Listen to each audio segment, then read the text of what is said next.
happy day. Welcome, welcome, welcome. Welcome to Walking the Path. I'm so grateful to be here. I really am. I'm really grateful to be here. I'm really grateful to be alive today. It is a beautiful day in Guanacaste. It has been raining so much for so long, which I love, being a desert rat, being from Arizona. I love the rain, but it's been raining since April, which has been amazing. And it lasted well into November, and these last 2 days have been summer down here. Sunny, bright, blue skies, offshore breeze, warm in the day, cool at night. Ooh, it's good. It's so good. Let me just open up the chat here. Hey, everybody. Hey, Debbie. Aloha, beautiful. Good to see you too. Welcome, everyone. So I'm so excited to share with you the secret to solving any problem. Yes, I have the answer. The secret to solving any problem. Stay tuned. But wait, there's more. It's true, though. I have something to share with you. But before I share it with you, I want to share with you about Rhythmia. It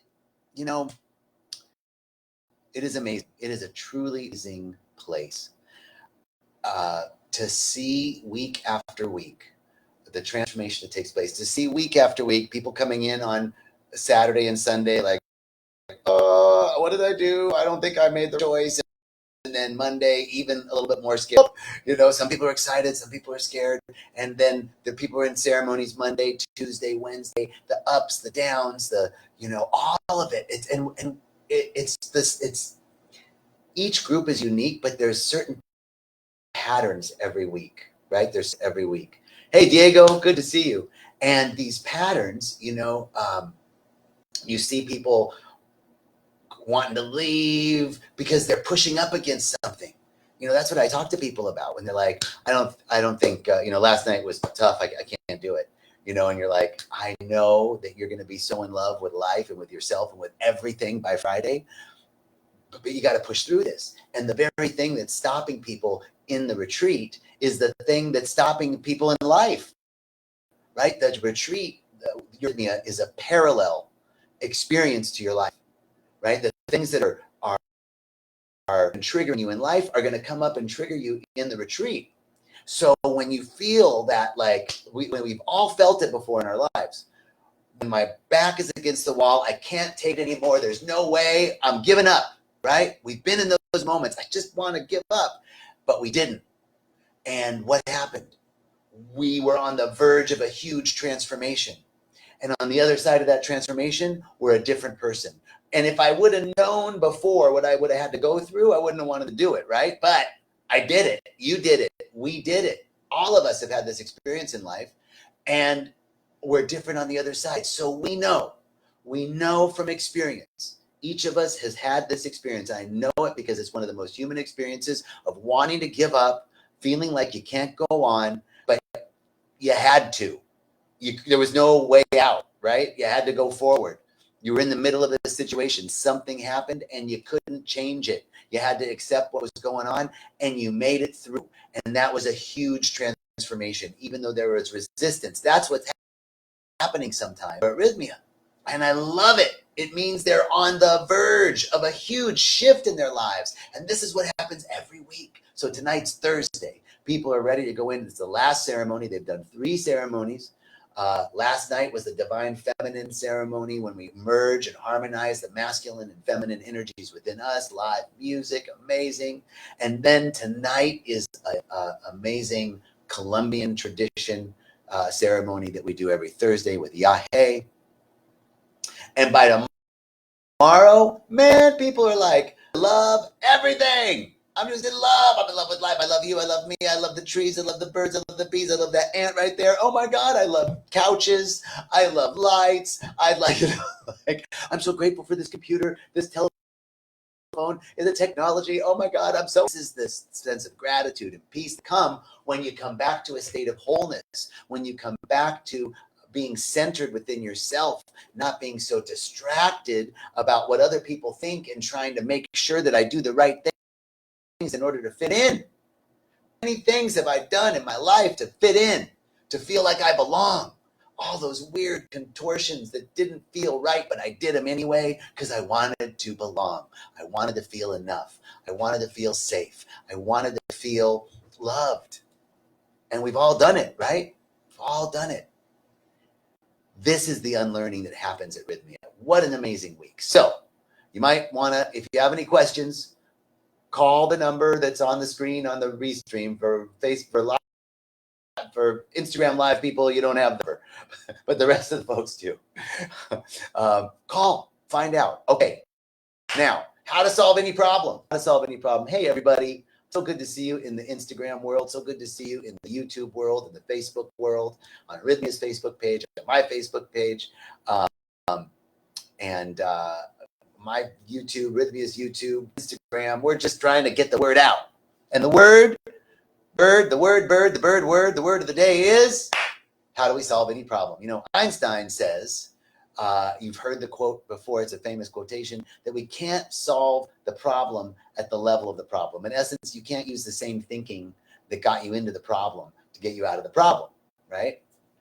So how do we think outside of the box? How do we shift our thinking around something that's perceived as a problem, right? And whether it's a health, financial, abundance and prosperity, relationship, business, whatever the issue is, how do we stop using the same thinking that got us there? Well, this comes from a wonderful little pamphlet by Emmett Fox called, and the first thing to do is to stop thinking about the problem. First thing, stop thinking about the problem, right? What do we do, man? I ruminate on stuff when I'm when there's a problem or something to figure out or I'm resistant to, or I ruminate. I can't stop thinking about it. Do you guys do that? Can't stop thinking about it. And I just sort of work myself up into work myself into a downward spiral. The first thing is stop thinking about the problem. Number one. Number two, what do we start thinking about?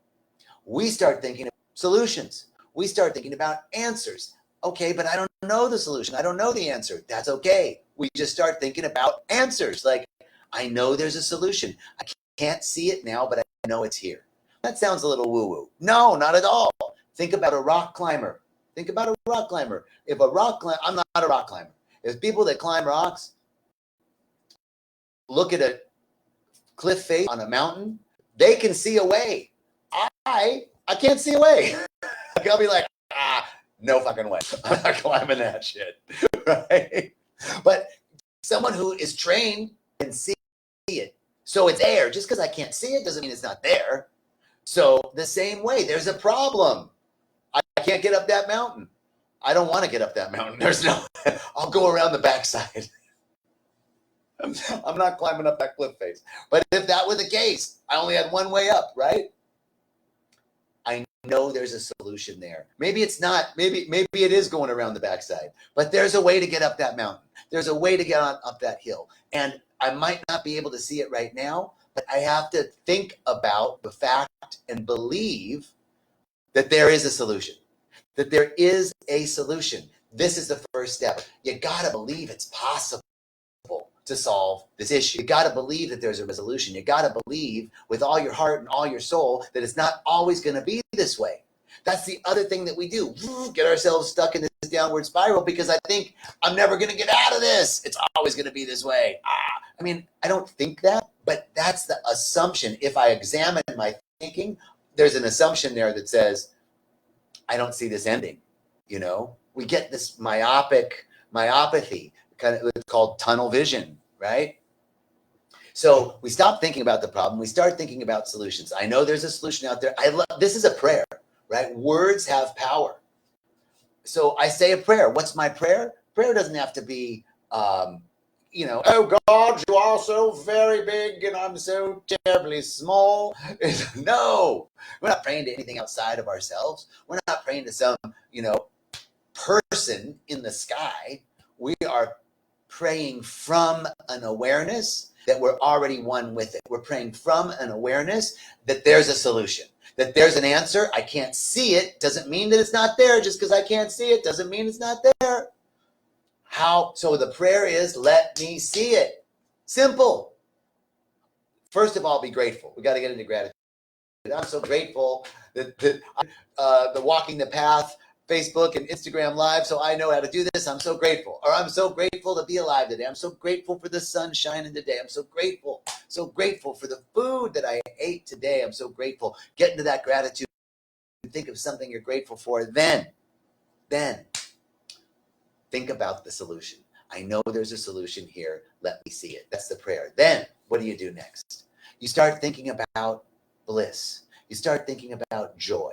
You start thinking about harmony. You start thinking about order, about the way things always work out for you. But you might be like, they don't always work out for me. I'm going to say, yes, they do, because if they didn't, you wouldn't be here right now. At some level, stuff's working out for you. Stuff's working out for me. Always does. We always get through it. We always do. So I start thinking about how things always work out for me. That's one of my favorite affirmations. Everything always works out for me. My other go-to affirmation is everything is unfolding in divine perfection. Everything is unfolding in divine perfection. This is something that people make fun of me for. You know, I had a group of people with me on a trip to Peru, and we were coming into Cusco, and we were in a big bus, and the bus driver said, "Hey, I just got a notice that we can't bring this bus into the city center today. The bus is too big." And I was like, "But all week we've been going to the city center in this bus." He's like, "Yeah, it's today. We can't do it. It's really busy." So we'd been on this bus for like 2.5, 3 hours at this point, and we were up early, a 3-hour bus ride to get to the place. Went to Rainbow Mountain. We hiked to the 17,000 foot peak, and now we're coming back. And everybody just wants to get home, right? And the bus driver goes, "We can't get into the city with this bus, but we could go all the way around the entrance, and I can get you close to the hotel, but it'll take a half hour to get there." And everybody was like, "Oh man, another half hour on the bus. No." Oh, everybody's upset. Everybody just wants to get off the bus. People have to go to the bathroom. And I go, "Everything's unfolding in divine perfection." And people are like, "Fuck you." Like, "Forget it, blah, boo." They're laughing. I'm like, no. Everything's unfolding in divine perfection. I can't see it. How is this divine perfection? I don't know, but let me see it. That's my prayer. So what happened was that we take the half-hour ride around the city, but it only took 15 minutes because traffic wasn't as heavy as the bus driver thought. So there we go, 15 minutes instead of 30. And then we come into the city, into the old town, and we get stuck in the coolest parade I've ever seen. The reason why we couldn't get into the city was because it was the festival of Cristo Moreno, Black Christ. It was the day of Black Jesus, baby. It was Black Jesus Day, and where we would have missed it if we wouldn't the other way. If we didn't have that detour, we saw 2 amazing parades, statues of Jesus with dreadlocks. It was cool. People, marching bands, and Inca dancers with feathers, and other Inca dancers with these cool masks on. We would have missed it all if we hadn't have taken that detour, right? Everything is unfolding in divine perfection, even when we can't see it, right? So this is how we start thinking about the problem. Stop thinking about the problem and start thinking about the solution. We start thinking about how everything's always worked out for us. We start thinking about that even if I can't see it, I know everything's unfolding in divine perfection. And now I'm attentive to see how that's unfolding. I'm attentive to it. And guess what? Where we put our attention is where our energy goes. Where our attention goes, our energy flows, right? So I'm putting my attention on being attentive to how everything is unfolding in divine perfection. I'm putting my attention on how everything always works out for me. I'm putting my attention on harmony. I'm putting my attention, happiness, bliss, joy. I mean, think about it. There's a problem that you got to solve. What do? What if you did something of joy? This is how eureka moments happen. When we step away from the thing and start thinking about something else, the solution pops into our mind. It's called a eureka moment. We know it. It's a scientific term, eureka moment. It is. It's a scientific term that says that people get instant resolution to the problem they've been working on in the strangest way. The moment they go, oh, I see it, eureka, right? Well, sometimes you got to take what looks like a detour to get to the place you need to go. And so if this problem with your health, this problem with your relationship, this problem with your finances, this problem with trying to get up a cliff, right? If those are capturing your attention and you're just thinking about the problem and you go, oh, I got to not think about the problem. I got to think about the solution. And you maybe do something that brings you joy. Like I'm going to take a walk or have a bath or go play with my kids or go play with my dog. What if you did something like that? The solution might come to you in that moment. Something that brings you joy is a greater predictor. Something that brings you joy is a greater predictor of the resolution of the problem than sitting there pulling your hair out. Because what happens if you sit there and pull your hair out? You look like me. Okay.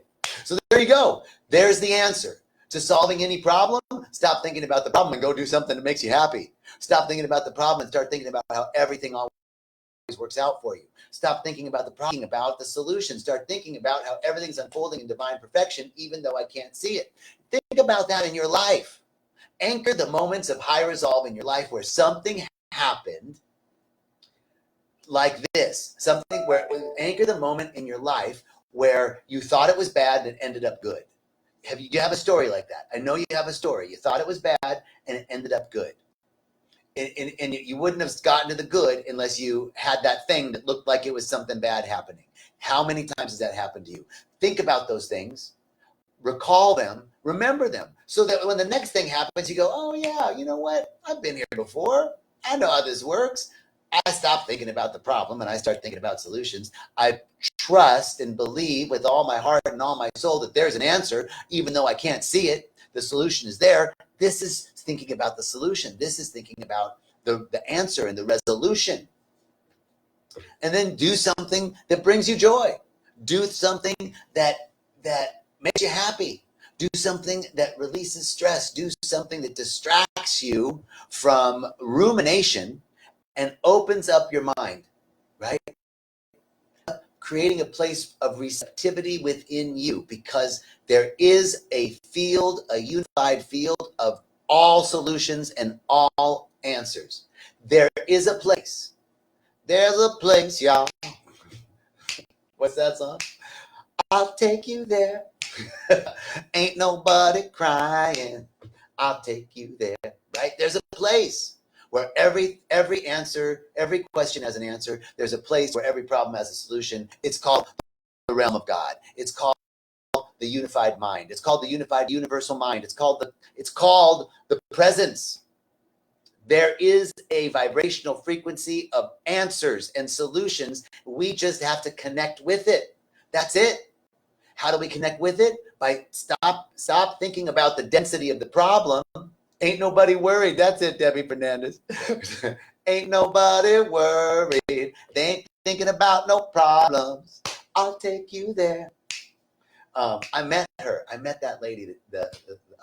Oh man, I can't remember her name. She was so cool. I got backstage passes to the Hollywood Bowl one year for my birthday, and she was there with a group of people singing, and I got to go backstage and meet her. She was super cool. What is her name? Oh man. Yeah, Debbie. What is the singer's name? I can't remember. They were a family. Something singers. Anyway. All right. I think this is our Facebook Live, Instagram Live, YouTube Live for the day. We got it. Ain't no problems. Mavis Staples. Thank you, Joy. Woohoo. Mavis the Staples Singers. Mavis Staples. So nice. We hung out backstage and she went on at the Hollywood Bowl. It was cool. That was a good year. I saw Yo-Yo Ma live. Thank you, Staples Singers. I saw Yo-Yo Ma live that year. At the Hollywood Bowl, Yo-Yo Ma solo cello, and then there was a Gershwin concert, and then the Staples Center, there's something else. I went to like 4 concerts in like a couple weeks at the Bowl, and I was in like box seats. It was cool. It was a good year. And this is a good year. Anyway, I'm so grateful. Thank you so much. I love your energy. Thank you. I'm so thankful and so grateful to have this chance to hang out with y'all. Thanks for coming by. Thanks for stopping in. Sending you much love, sending you much joy, sending you much peace. And I'm knowing that no matter what's going on, no matter what, everything is unfolding in divine perfection right here and right now. And so it is. I'll talk to you soon. Bye. Wow, it's like I'm trying to hang up the phone. Bye. No, you say bye. Oh, I'll say bye. Okay, I'm going to say bye. We're going to end now. All right.